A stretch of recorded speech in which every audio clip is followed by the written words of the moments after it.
Okay, magandang umaga po sa ating lahat. Ngayon sa araw na ito, Martes, May 26, 2026. At ang topic po natin ngayon ay ang pagbabalik klase ng ating mga mag-aaral dito sa Quezon City. Siyempre, meron tayong peace and order sa traffic and sa weather.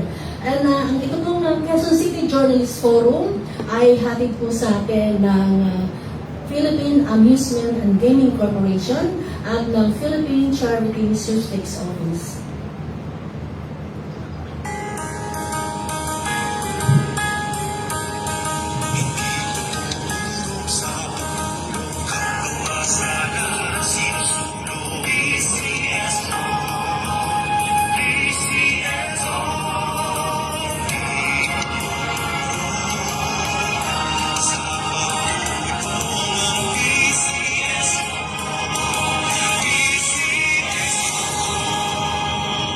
Okay, salamat po sa PCSO at salamat din po sa National Housing Authority para po sa ating pagkain tuwing may forum.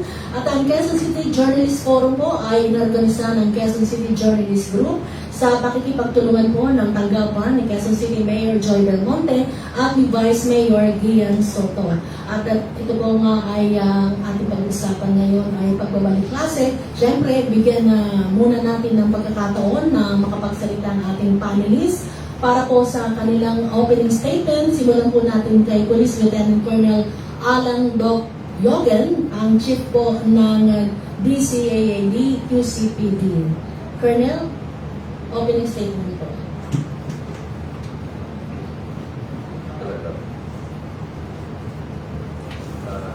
Ganda ng umaga sa ating lahat. Maraming salamat po sa QC Journalist Group sa pag-imbita sa amin para bigay ang ating tanghalas na publiko ang ating trabaho sa pagpapagis nila. Ito po si Lieutenant Colonel Alan Yogen from ICAD QCPD po.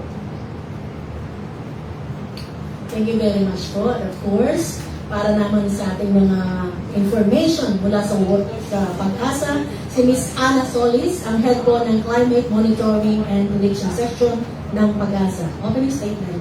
Good morning po sa ating lahat at sa lahat po ng nanonood nakikinig ng programa nito. So, ngayon po ay magbibigay po tayo ng mga updates at information, lalo na po dito sa ating mga binabantayan na lagay na panahon ng panahon and also po yung pagtatapos ng ating dry season and yung preparation po natin sa pagsisimula ng tag-ulan and at the same time yung po monitor natin yung El Niño. Salamat po, sir. Next po natin ang ating pong suki, si Mr. Dexter Cardenas po, ang head po ng Traffic Monitoring and Enforcement Division ng Quezon City Hall. Good morning po sa ating lahat at maraming salamat po sa pag-ibita para balita yung mga programa na ginagawa ng ating Traffic and Transport Management Department at ang Lungsod Quezon na pumunta ni Mayor Joy regarding dito sa nalalapit na pasokan ng ating mga kabataan na magbabalik sa eskwela this coming June. Maraming salamat. Okay, thank you very much po. At wala na po tayong patumbik-tumbik pa. Ano po ang mga preparasyon ng inyong mga tanggapan para po dito sa nalalapit po na pasukan dito sa ng mga bata dito sa Quezon City. Unahin natin kay Colonel Alan. Sa QCPD sa pamumuno ni Police Brigadier General Randy Del Silvio, sa amin po dito po sa pagbabalik po eskwela o meron po kaming oplan na balik eskwela. This is in preparation for the classes for school year 2026 to 2027 for reaffirm our commitment to ensure orderly and peaceful return of our students and of course our teachers to schools. So through this activated Bisita Eskwela, diretso ko naman para minsanan para pagtapos ko sila na. Okay, so for our deployment, we have 209 police personnel for 175 public and private school. At meron po tayong 87 police assistants din para sa Octan Balik Eskwela na may distribute dito po sa mga key areas para mabilis po natin matugunan ang concern ng mga kababayan natin. Ang inisyatiba rito ay para sa security and deployment para ayun nga, matugunan natin ang at maramdaman ng bawat estudyante at ang mga parents o mga guro na sila rin ang ating katuwang sa safety public service habang nagsisimula ang bagong school year. So, together with our Department of Education from Quezon City Local Government, led by our Mayor Belmonte, sa mga barangay officials, at andito po si Sir Cardenas sa traffic enforcer, with some volunteers and our community partners. So, yun po ang sa amin po sa QCPD at maraming salamat po. Thank you very much po, Colonel Alan Yogan, ang Chief District Commanding Affairs and Community Affairs and Development Division ng QCPD. And Miss Ana, ano na po ang maaaring lagay ng panahon sa pasukan? Mainit ba? Tuloy-tuloy ba itong init? Or may ulan na? So ngayon po ay meron ng monitor ng DOST Pag-asa na low pressure system na posible po nga maghanap na itong bagyo. So, monitor po natin and ibig sabihin po niya, malapit na rin po yung pagtatapos ng ating warm and dry season months, unti-unti na rin po natin mararamdaman na medyo bababa na po yung ating alinsangan at yung mga matataas na temperatura natin dahil nagkakaroon na rin po tayo ng mga local thunderstorm activities. So, asahan po ninyo yung patuloy po na monitor and updates po, lalo na sa mga pinapalabas ng mga rainfall warning at thunderstorm at heavy rainfall warning. So, magiging prevalent yung mga yan sa pagpasok po ng pasukan, kaya kailangan po yung ating mga learners at yung ating mga nasa education group, yung mga sa pasukan, yung maging prepared po at mag-ingat din po sa mga potential na mga pag-uulan. And also, dahil papasok na nga po tayo dito sa panahon ng ating habagat, so andyan na naman po yung ating mga pagbabaha dahil magkakaroon po tayo ng mga heavy rainfall events at saka yung mga short duration na posibleng makapagpabaha in an instant. So kailangan din po makapag-prepare din tayo kung ano yung mga dapat gagawin sa mga ganong panahon. And at the same time, may minomonitor po tayo ng El Nino. So ito po kasi nakikita tayo sa El Nino alert. Possibility po na pwedeng magkaroon tayo ng El Nino, mag-develop siya within June, July, August. So anytime po, ibig sabihin niyan, kasabay po ng habagat yung pagdadating ng El Nino. And usually po, during pre-developing El Nino sa panahon ng habagat, mas mataas po ang chance na marami tayong ulan kapag meron po tayong habagat. So pinag-iingat po natin, lalo na po mga nasa western section ng ating bansa, sa Luzon, including po ng Metro Manila. Magiging prevalent po yung mga pagkakaroon ng mga heavy rainfall events. So pag-ingatan po natin. Ma'am Ana, dahil natin po ang summer season natatapos ng first week of May. Ngayon matatapos na ang May. Bakit parang hindi pa pumapasok yun? Tag-ulan na yan. Sobrang init po kasi ngayon. Usually po, ang normal onset ng rainy season, second half of May, from May 16 to first half of June, June 15. So, ibig sabihin po, anytime, kung katapusan ng Mayo to first week ng June. So, dyan po natin nakikita na usually dyan po dumadating yung ating onset ng tag-ulan associated with the southwest monsoon or habagat.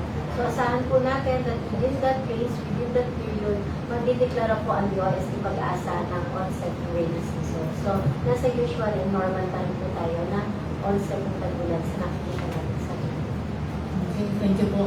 Next po kay Sir Dexter Cardenas, hepe po ng Traffic and Transport Management Department ng Quezon City Hall. Ano po yung paghahanda natin dito sa pasukan? Mayroon po bang mga lugar na magkakaroon po ng, kasi may mga lugar dyan na magkakaroon ng mga matinding traffic. Ano pong paghahanda na inyong nagbabasa? Maraming salamat po. Tama po kayo. Yung paghahanda po natin ay yung pagbabalik ng mga estudyante sa ating mga eskwelahan. So, katuwang po natin ang QCPD, ang mga barangay, ang PSOs, mga volunteers po natin ay nagkaroon po tayo ng mga ugnayan para naman ma-address po yung congestion or traffic and parking sa mga facility ng ating mga eskwela sa dating na pasukan. Kasama po doon sa ginagawa po namin ngayon ay inventory or safety inventory, ano yung mga kailangan improvement sa kapaligiran ng mga eskwelahan para mabigyan na pansin yung mga kakulangan ng road safety initiative ng ating city sa ating mga school zones ay na maglalagay po tayo ng mga zebra crossing, mga tawid ng bata, tamang sakayan ng babaan ng mga mananakay sa kapaligiran ng ating mga eskwelahan. Ngayong buwan ng Mayo po ang ginawa po natin ay nag-conduct po tayo ng road safety seminars sa ating mga TODA, JODA, at saka yung mga MC riders and deliveries. Kasi sila po yung nagdadala ng mga estudyante sa ating mga eskwelahan. Kaya inuna po natin yung mga drivers and motorcyclists na ginagamit na pang-publikong transportasyon para maturuan po sila ng tamang paggamit ng kalsada, tamang pagsakay, pagbaba at interpretasyon ng mga signages and lane markings para magkaroon naman po ng road safety awareness ang ating mga drivers para kaligtasan ng ating mga commuters like ang mga ating mga estudyante. So tuloy-tuloy po yun buong buwan ng Mayo. Kasama din po doon natin nag-road safety conduct seminar po tayo sa ating mga PPSOs at sa ating mga government employees na nagmamaneho ng kanya-kanyang motorsiklo at yung mga government employees na nagmamaneho ng mapublikong government registered na mga sasakyan. So yung ating mga inisyatiba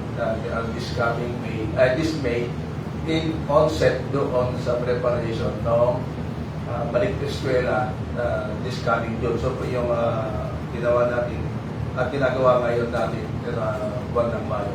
Kasi sa dapat inklusibo yung paggamit ng public transport at saka yung road safety ay inklusibo. Dapat walang naiwanan. Ito yung inisyatiba ng ating mga Mayor Joy na dapat kasama lahat sa pag-unlad. So, pagkasama lahat sa pag-unlad, dapat kasama lahat sa awareness ng road safety. Dahil ang tinatignan natin dito ay yung ligtas na lansangan ay ligtas na pamayanan. Sir Nextor, dito po sa inyong programa, kasama po ba itong mga school bus services? Kasi isa sila sa mga nagdadala ng mga mag-aaral sa mga schools. And saan po yung mga lugar na lalagyan po nyo ng babaan ng sakayan?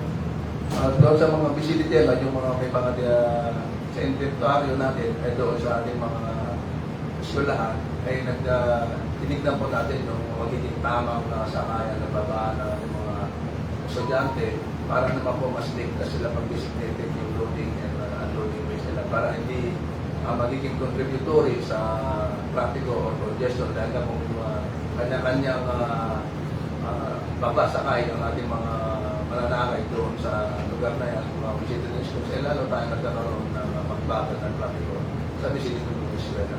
So tama po kayo, kasama din po doon sa pagtuturo ng kaligtasan ng mga bata ay mga school bus service providers. Kasi kailangan din po nila talagang maturuan, magabayan ng tamang road safety na measures para sa pag-atid sundo sa mga ating mga estudyante sa mga eskwelahan at sa kanilang mga bahay. Okay, thank you very much. Open na po tayo sa Q&A. First question from Mike Uyago of DZZ. Sir, good morning kay Police Lieutenant Colonel Akin. Sir, anong mga naitala na mga kaso o mga krimen related to school incidents itong nakalipas na school year na ating monitoring? Pero anong ginawa, ano pong mga follow-ups natin doon sa mga bomb threats sa ibang eskwelahan at may mga kaso ba na mga school bullying? Yes po. Sa QCPD po, mula noong 2024 saka 2025, ang naitala lang po na mga cases o insidente sa mga eskwelahan is ito mga simple theft, robbery, qualified theft, at saka itong anti-child abuse. Maliban dito, meron din tayong naitala na illegal drugs at hanaping related incident. Pero gayon pa man, patuloy ang pagsasagawa ng QCPD Intensified Police Operation at saka preventive measures and approach para matugunan at mapanatili ang ligtas at ayusan dito sa balik-eskwela. Maliban po sa mga bullying, as of now po, as of previous years, wala pong naipatalan na insidente regarding sa bullying po. Kay Ma'am Amasolis, no? Is it possible itong ganitong situation sa weather natin yun na may menu tayo pero nag-uulan na, nagpapabaha na? Yes po, tama po kayo. Ang characteristic po ng ating habagat kapag may papasok na El Nino, mas mataas po ang chance na magulan tayo. So, yun po yung tinatawag na reversal ng ating ENSO report kapag may El Nino. Na kapag El Nino po, hindi na nangangahulugan na ground po agad. Tumataas lang yung chance na magkakaroon tayo ng reduction sa tubig ulan natin. Pero yun po ay after ng habagat season. So, yung habagat, mas tumitingin siya. Bakit po? Dahil mainit ang temperatura ng karagatan, mas favorable siya sa convective activity or tropical cyclone development. During early stages po ng habagat, June, July, August, nagre-recur po yung ating mga bagyo. And at certain portion po, yung area, kapag nagre-recur ang bagyo, hindi tumatama sa kalupaan. Yan po din yung certain period na kumakatak po yan ng habagat. Kaya usually po, lumalakas ang ating habagat. Kapag nagre-recur yung ating mga bagyo or yung mga long range system, doon sa first part po ng ating habagat. And kapag nagpipik siya, yun na po, masabay din siya doon sa associated rainfall ng ating mga bagyo. So, ganun po yung characteristic po pag El Nino. So, hindi drought lang po. Ma'am, kay Sir Cardenas, Sir, dahil syempre papasok na itong mga pagpunta, no? Kumusta yung ating ginagawang pagsasaayos na ating mga drainage? Siguro naman sinamantala ito during itong panahon ng tag-init na yung mga problema natin sa drainage natin ay naayos with this incoming opening of classes o itong pagpasok ulit ng tag-ulan. Tama po kayo, no? Dahil sa programa po ng CTG po natin sa directive na natin si Mayor Tonto, tuloy-tuloy po yung paglilinis ng ating mga drainage system, ating mga dalunin ng tubig ay talagang nagkakaroon ng paglilinis ang CTG department. And of course, yung pagkolekta ng basura sa mga nagtatapon sa mga water system po natin, nagkaroon ng DSQC na ginagawa na ng kanilang trabaho para hindi po magbara ang ating mga waterways, particularly dito sa mga drainage system po natin. Kaya tuloy-tuloy po yung kanilang ginagawa na sana panawagan lang naman natin sa mga kababayan na sana huwag naman sila magtapon ng kanilang mga basura sa ating mga kalsada, sa ating mga waterways para naman po maibisan natin yung pagbaha. Dahil kung linis po ang ating DSQC pagkakolekta ng basura, ay kung tayo naman ay nagtatapon sa ating mga waterways at sa ating mga drainage system, talagang magbabarako talaga. Kaya dapat po dito, magtulungan po tayo para may isa po yung pagbaha.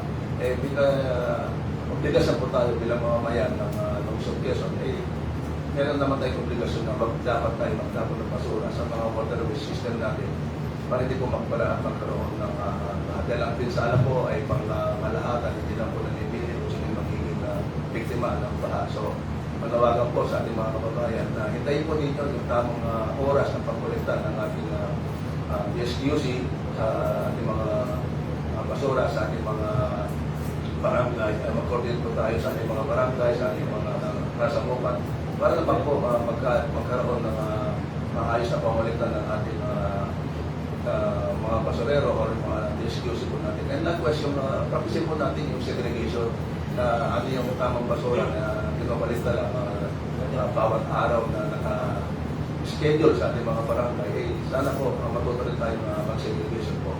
Maraming salamat po. Okay, thank you very much, Mr. Cardenas. Ang kay Colonel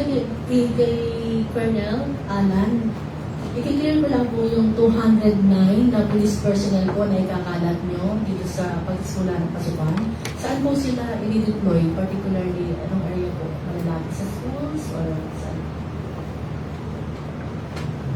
Opo, yung mga police natin na 209 na mali-deploy is dito po sa mga within the vicinities of schools at saka dito po sa mga prone areas, crime prone areas na malapit din sa mga eskwelahan para mabantayan po natin ang kaayusan at hindi magiging peligro ang itong mga estudyante natin, lalo na at may mga unscrupulous people din dyan na mag-take advantage sa mga estudyante natin. Kaya meron po tayong mga plainclothes at meron po rin tayong mga police na palaging nandyan, visible sila sa mga eskwelahan po. Thank you, Colonel. Next question is from Sus Legaspi at BZMN. Magandang araw po. Para po kay Ma'am Ana Solis. Ma'am, I believe yung paliwanag po ng pag-asa sa El Nino, pag-nagsabay sa bagat, lalakas po yung mga mararanasang pag-ulan. Gano'n rin po ba kalakas? Any estimate na po sa posibilidad ng amount of rainfall natin? And yung mga bagyo po natin, gano'n kalakas yung inaasahan natin na tatama pa ngayong taon po? Sa pagpasok po ng kabagat, so prevalent po yung mga local thunderstorm activities. So, ibig sabihin po, mga heavy rainfall event yan. So, yung po mga biglaan, buhos ng ulan, ng mga short duration rainfall na posible pong makapagpabaha sa mga flood-prone areas. And then, sa pagpasok naman po ng mga tag-ulan natin na meron tayong mga low pressure system at mga bagyo. So, ito yung mga pangmatagalan ng mga ulan. So, asahan po natin, kasi usually dito po sa Metro Manila, yung sa tinatawag na mga may distinct wet season kapag habagat, mga more than 600 millimeters of rain po. Yung normal niyang ulan. So, ibig sabihin, sa loob ng isang buwan, maaaring more than 600 millimeters of rain. And ngayon dun sa mga short duration rainfall naman po, kapag sinabi kasi natin 7.5 millimeter per hour, heavy rainfall na po yun. Posible na po yung makapagpabaha. So, kaya provided na flood-prone area. So, yung mga ganong consideration na dapat po natin tingnan dun sa mga heavy rainfall warning na ibibigay ng pag-asa. In terms of bagyo naman, sa panahon ng habagat, lalo-lalo na po yung mga landfalling and crossing. Historically po kasi, whether weak, moderate, or strong ang El Nino natin, mas marami po tayo ang typhoon and super typhoon category, pero konti po yung bilang ng bagyo kaysa normal.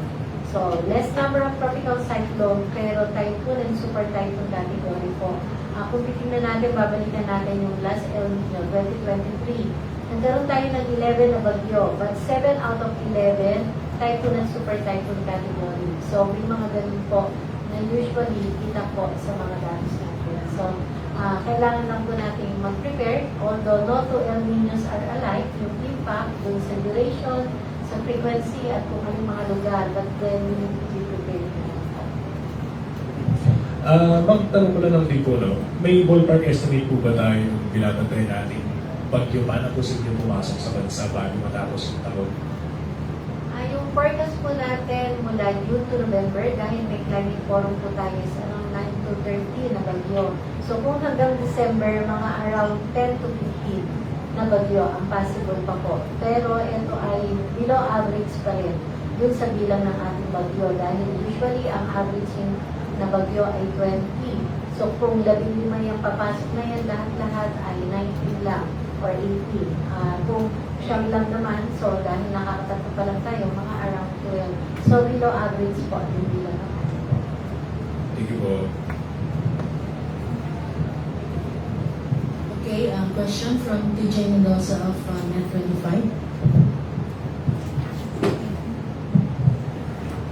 For Ma'am Ana po. Ma'am Ana, para may soundbite ang povo since ayun nga po malapit na po yung pasukan and papasok na tayo sa tag-ulan. Ano po yung paalala natin sa mga parents po ng mga bata na kailangan dalhin, kailangan nilang i-prepare ngayong papasok yung tag-ulan at kasabay pagbabalik sa eskwela? Well, So, yan po yung usual natin na nararanasan. So, ibig sabihin po, dapat hindi na rin usual yung ating preparation sa pagdating ng tag-ulan, lalo-lalo na sa mga magulang, sa mga learners natin. So, yung may mga go bag kit or emergency kit na pwede pong gamitin o dalhin ng ating mga anak. So, alin din po. So, lagi po tayo magdadala ng payong at kapote. So, kung meron po mga boots tayo, kasi prevalent din po yung mga waterborne diseases. So, yung leptospirosis kapag lulusong tayo sa baha, so magiging prevalent din po yung mga ganyan. So, pag ingatan din po natin yung ating mga learners natin, lalong-lalo na po kung flood prone talaga yung madadaanan nila na mga pagpasok sa school at pauwi ng bahay, ng eskwela. So, yun din po na kailangan maging prepared din po yung ating mga magulang para po sa pag-prepare din sa pasukan ng kanilang mga anak. And for Sir Dexter po, ano po yung possible kaya na mga sanctions ng mga public utility vehicles po if ever man hindi sila sumusunod dun sa tamang babaanan sa kaya? In terms of traffic violation, pag hindi tamang sakayan ang babaan, kung may mga scientists po, yung as regarding signs on lane markings, yun po yung or obstruction, yun po yung initial na binibigay natin ng pinapataw na violation sa ating mga motorista whenever na they commit a violation yung legal loading and unloading and yung obstruction. And likewise, kung nag-counter po siya, may counter po yung mga violations and secondary doon, pag yung mga hindi registered yung sakya, walang lisensya or expired na license, nakakibat doon sa initial violation. Penalty po ng as provided po ng traffic code, 1,000, nagdeli sa 1,000 to 3,000 po yung penalties po. Yung Sir, 1,000, 3,000, 5,000. Nagdelis ng 1,000 to 5,000. Depende sa gravity ng offense or first offense or second or third offense na yung kanyang napabib na violation. Okay po. For Colonel Alan naman po, nabanggit ko rin niyo kanina may mga key areas po na binabantayan po yung pong department po for the Oplan Balik Eskwela. Pwede po ba namin malaman po kung ano po yung mga key areas po na binabantayan po natin sa pagbabalik po ng pasukan ng mga bata? Itong mga key areas natin, ito yung mga school facilities at sa lahat ng mga public at saka private school na pwedeng maggawa ng mga scrapulous people. Kaya ang ating mga kapulisan ay patuloy na andun sila sa paligid ng paaralan para bantayan ang kaayusan at meron pa rin tayong mga police assistance desk sa mga lugar na yan para isaayos at saka maging visible itong mga kapulisan natin dyan sa mga malapit sa mga eskwelahan. And even na mayroon tayo sa loob ng eskwelahan with the permission of the Department of Education para matugunan natin ang kailangan ng mga guro at saka mga estudyante sa loob ng paaralan. Po. Next, Mary Bastanza, Radio Pilipinas. Good morning po. Kay Sir Dexter, sir, anong directive lang natin sa Katipunan area? Especially nandyan yung Ateneo, yung Miriam. Di ba lagi pong traffic kasi sa area na yan? Meron bang ano lang kayong magpapasukan? Yung safe treatment, yung ginagawa natin, coordination with yung dalawang eskwela natin at saka Miriam College, ayun yung coordination with the security and yung inter-safety nila. Yan po yung isang concern natin sa alam pati po na because the volume of private vehicles going in and out of the two campuses. So in coordination with MMDA, na siya yung may harap ang gano'n. Kaya nagkakatak din tayo ng mga silver lane during hours in the morning. And yun yung ginagawa ko natin. Every time na may dilawang pasukan, there's a special coordination cooperation amongst the stakeholders dito sa area ng C5 or Katipunan amin.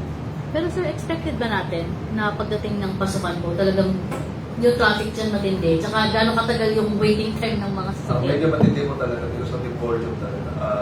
Sana nga matuto sila ng carpooling and isang sinusulong natin sa kanila yung carpooling and yung walkability. So there's a program in that area na improve yung walkability ng C5 from Aurora Boulevard to CP Garcia.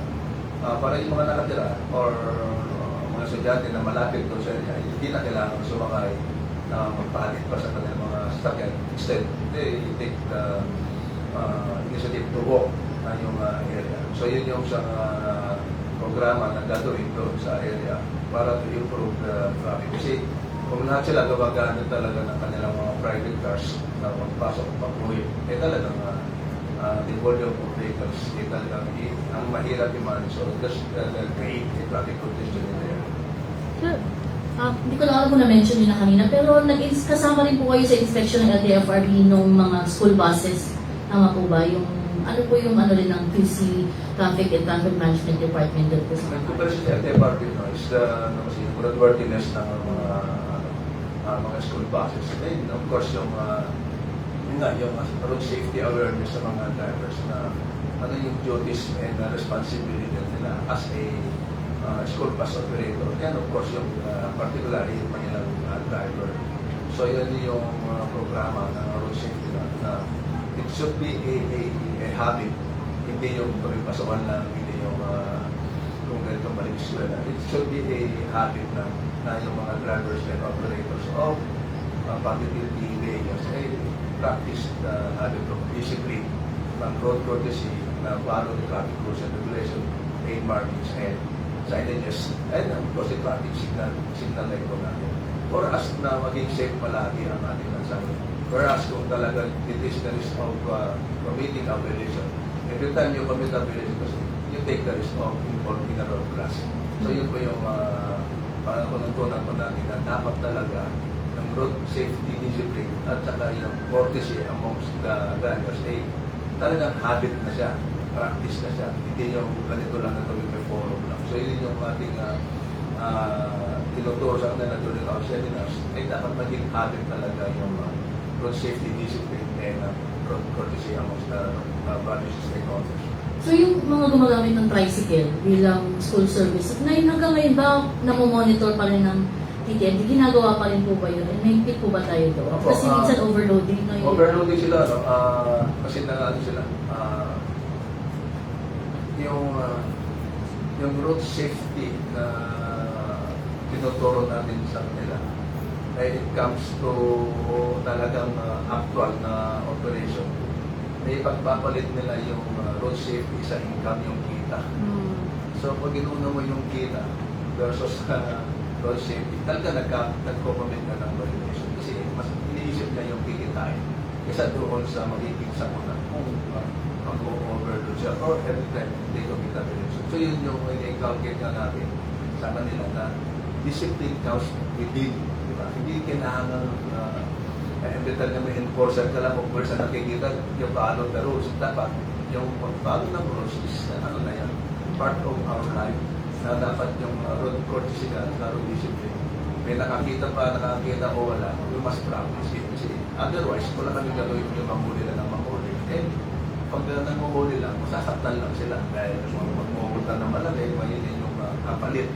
Yung kita na kikitain mo, ay kapalit naman yung multa na ipapagaw sa iyo. So mawawala rin yung ganansya mo as inisip mo yung kikitain mo versus doon sa traffic violation na gagawin mo. So dapat ganun yung mindset mo.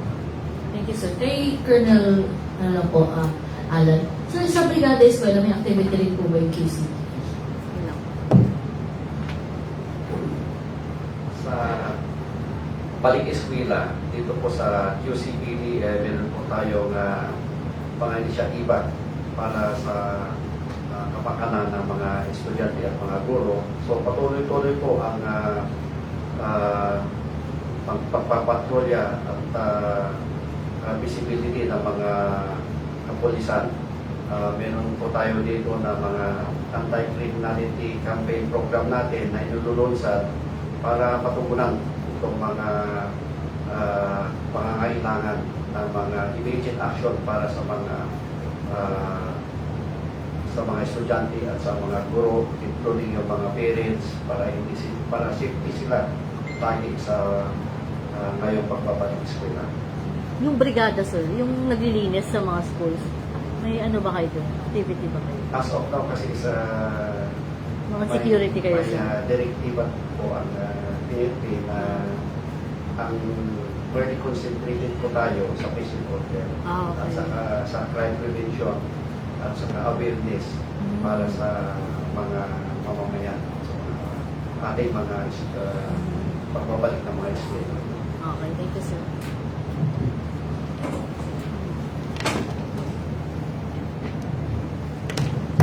Next, Mia Alonso of UNTV. Hello po. Isa lang po kay Ma'am Ana Solis lang po. Ma'am, next week po start na po ng Brigada Eskwela. Sa tingin niyo pang soundbite na lang din po. Sa tingin niyo po ano po bang mga specific risk po na dapat paghandaan ng mga schools? Kasi po, mag-start na po silang magkumpuni, mag-ayos.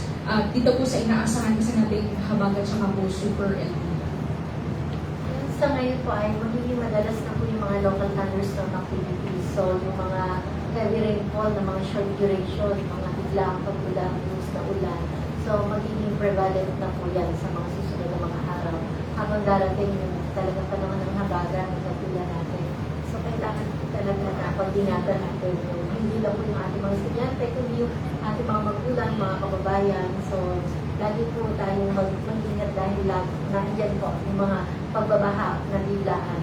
And then after po no, yung mga tuloy na pagulan kapag meron po tayong mga bagyo or low pressure area ngayong panahon. So since maraming heavy rainfall events ang chance, mataas ang chance dahil meron nga po tayong El Nino na paparating. Kapag sumasabay po yan ay talagang historically po, andyan po yung mga datos na marami tayong mga enhanced sa bagat na events na bigla ang pagbuhos ng ulan o matagalang pag-ulan, nakasabay po yung mga bagyo. So, kailangan po ingatan natin yung ating mga kababayan.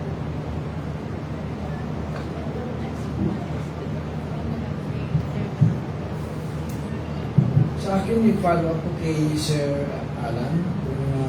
So you mentioned a while ago yung tungkol sa drugs, no? Meron na ano kanina na nabanggit during sa monitoring ng mga previous cases meron sa droga.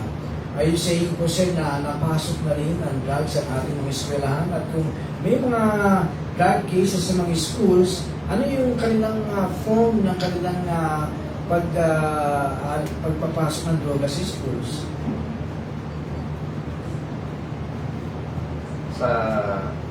Regarding sa illegal drugs sa mga eskwelahan, nabanggit po kanina na meron po tayong naitala noong 2024-2025, pero wala pa akong hawak na exactly kung ano yung nangyari. But for that matter, for that purpose that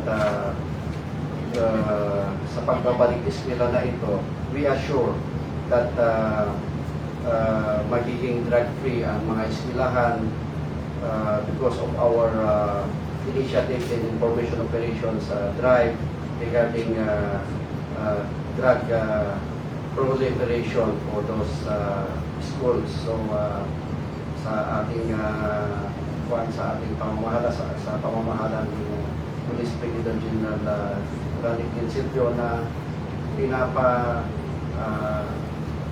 pinapahigpit niya ang hanggat maaari ay safety at maganda ang maging obligasyon ng isa't isa, lalo na mga parents at mga pulisan sa pagbabalik eskwela na ito po.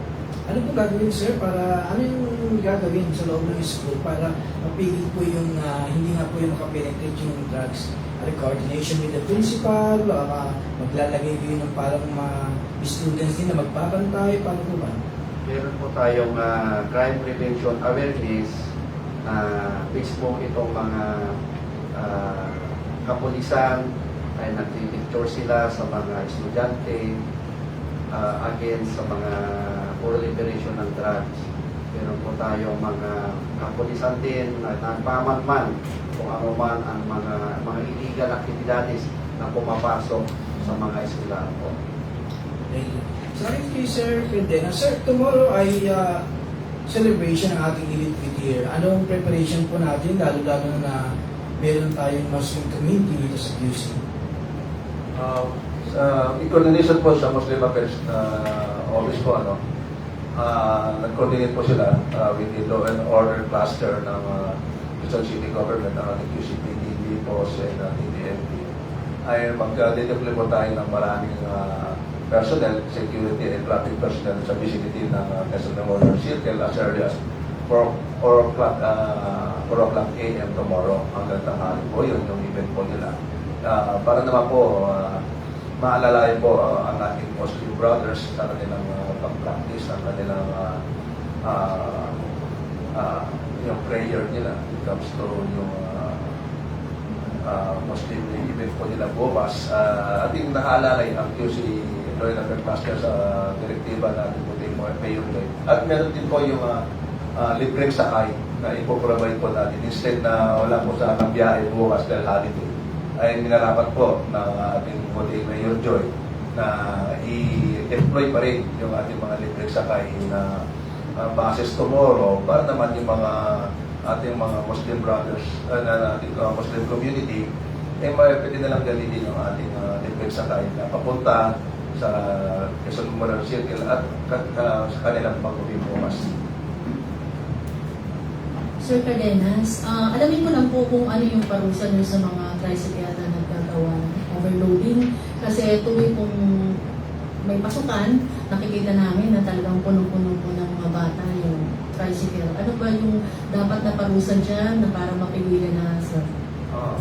Yung parusa kasi yan yung overloading, ayan yung violation ng overloading ng pasahero. Yan po yung pinaka-violation ng overloading po. Ngayon yung kung naakibat ka nung hindi sa violation nga ay overloading kung ang lisensya nga niya ay expired or hindi na aayon sa kanyang pagmamaneho, that's an additional violation to the initial violation. And of course, kung hindi rin nakarehistro o expired ang kanyang rehistro, yun po yung magiging karagdagang violation na kanyang maharap kung sakasakaling magkaroon sila ng violations. Hindi naman dahil pasokan, it's a regulatory activity ng TTNP na palaging enforce lang yung batas ng trapiko para naman magkaroon ng disiplina ng ating mga lansangan. Particularly na dito pag pasokan na wherein there's a rampant violation ng ating mga total drivers na mas pinipili yung kikitain versus doon sa safety ng ating mga estudyante. Pero ano po yung penalty natin dito sa nagsasagawa ng overloading? Suspension ba or may babayaran sila?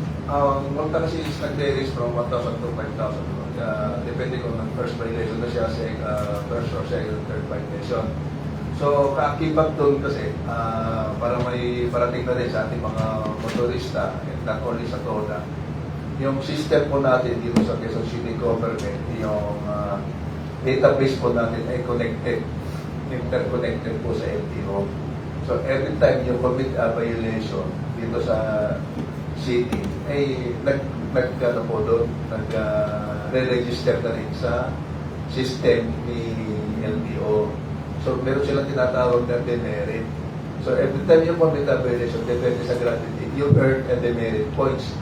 So pag nagdamami na yung demerit points mo, umabot ka ng 10 to 15. That's the time na ipe-penalize ka naman ng LTO for either suspension of your driver's license or a revocation of your driver's license, depending on sa gravity of the committed violation. Meron na po bang natanggalan ng franchise ang Quezon City LGU because of overloading?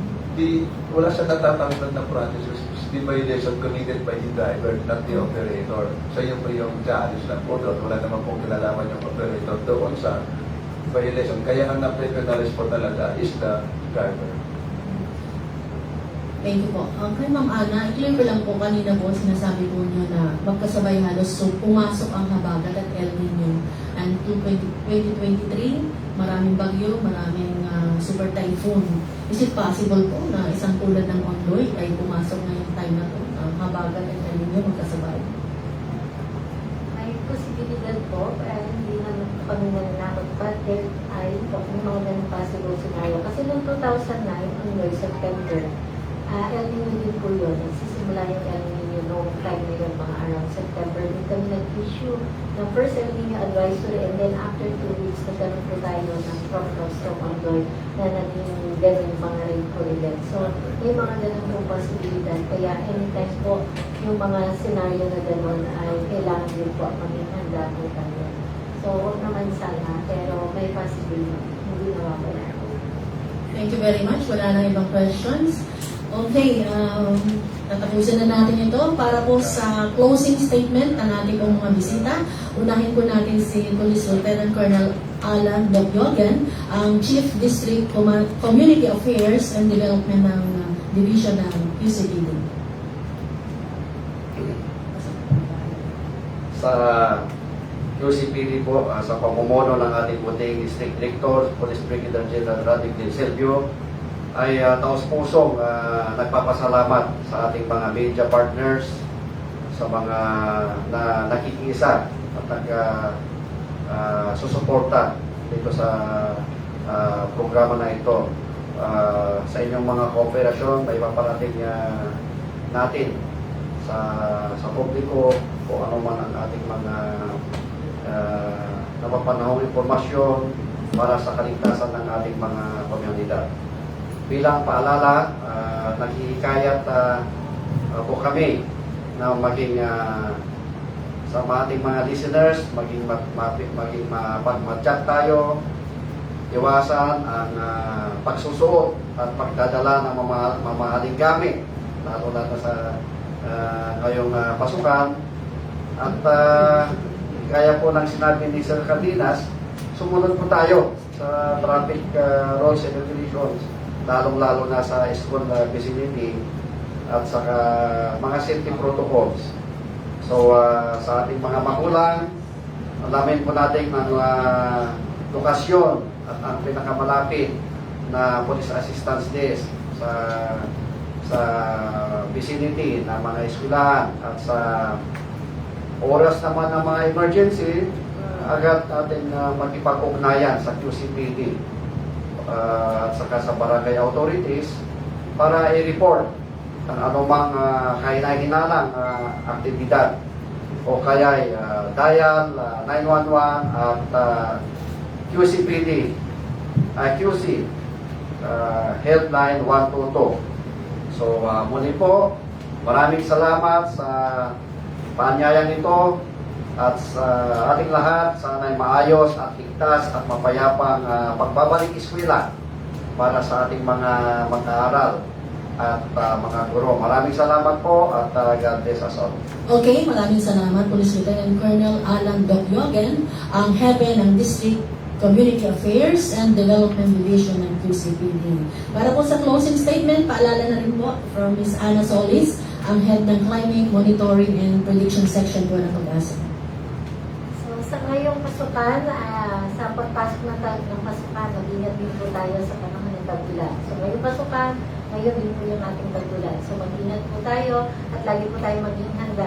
Lalo na po, kailangan tamang informasyon at updated po tayo sa lahat ng mga ibibigay ng mga forecast, warnings, babala ng DOST Pag-asa. So, katulong po natin ang mga media sa pagbibigay po ng mga tama at nararapat na informasyon. So, maging mapanuro din po tayo dahil laganap din po yung mga false information at mga fake news. So, kailangan po maging handa rin po tayo doon para maging tama po yung informasyon na makakarating sa tamang preparation din yung ating gagawin sa panahon ng pasukan ngayong tag-ulan.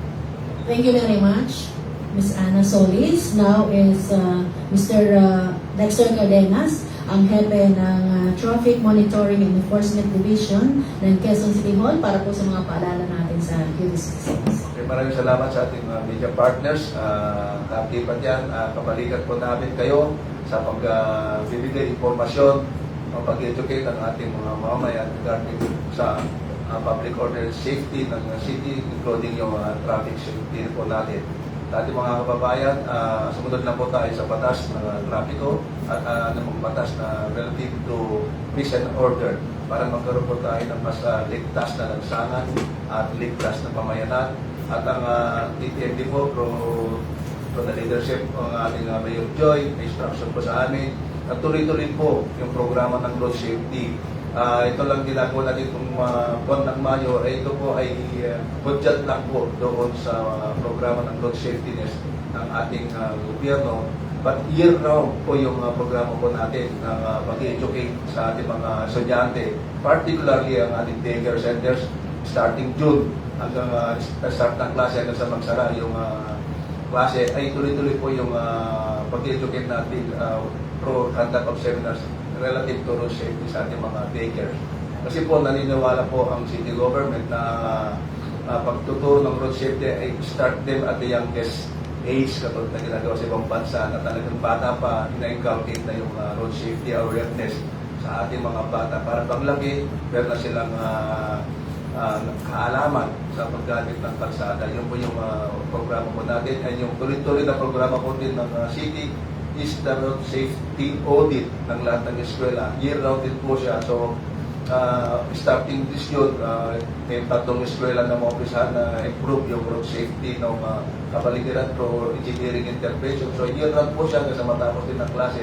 Tuloy-tuloy po yung programa ng road inventory, road safety inventory ng bawat eskwela. Kaya po yan ay walang tigil dahil balik eskwela na tuwing pasukan lang po tayo gumawa ng mga pamaraan. At tutugtungan po, every time na may kailangan po kayong tulong o nangangailangan, ay tumawag lang po talaga sa Helpline 122. Ito po yung linya na pwedeng tawagan every time na may mga kailangan kayo na complaint or need sa ating mga mamamayan. At of course, yung pa-SD po natin, yung announcement. It comes to announcement, yung kung may pasok po wala, kayo po yung official website ng ating city government para naman po hindi tayo maligaw kung may mga nagbibigay ng mga false information or fake news sa ating mga social media. And again, maraming salamat sa ating mga media partners for providing us this forum na may parating sa ating mamamayan yung ating mga programa ng city government. Maraming salamat. Okay, maraming salamat po sa ating mga panelists, maraming salamat sa ating mga kapatid sa media. At ang Quezon City Journalist Forum po ay hinatid po sa atin ng Philippine Amusement and Gaming Corporation, ng PAGCOR, National Housing Authority NHA, at ng PCSO, Philippine Charity Sweepstakes Office.